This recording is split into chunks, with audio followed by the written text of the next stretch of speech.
गुरुपौर्णिमेचा उत्सव, सण आणि परंपरा उद्या आहे असं आम्ही तुम्हाला सांगितलं होतं। तेव्हा तुमच्या सगळ्यांच्या लक्षात आलं की आपल्याला ज्ञान देणाऱ्या गुरूंचा आदर आणि सत्कार उद्या करायचा आहे आणि तो दिवस आजचा। आज गुरुपौर्णिमा।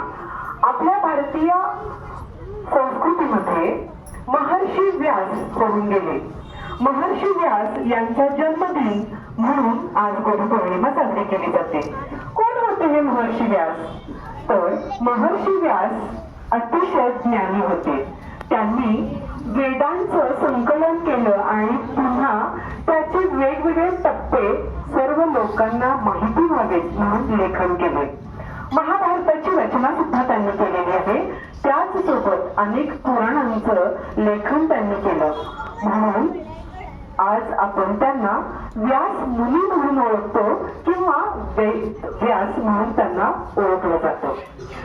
भारतीय संस्कृतीनं तर त्यांना आदि गुरु मानलं।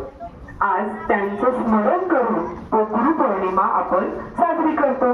महर्षी व्यास आज आपल्या जरी शरीरानं नसले तरी त्यांच्या कार्यानं ते आहेत बरं का, आणि त्यांचा वारसा समाजातील अनेक लोक गुरुच्या रूपामध्ये पुढे चालवत असतात आणि याच गुरूंच्या प्रती कृतज्ञता व्यक्त करण्यासाठी आजची ही पौर्णिमा अर्थात गुरुपौर्णिमा।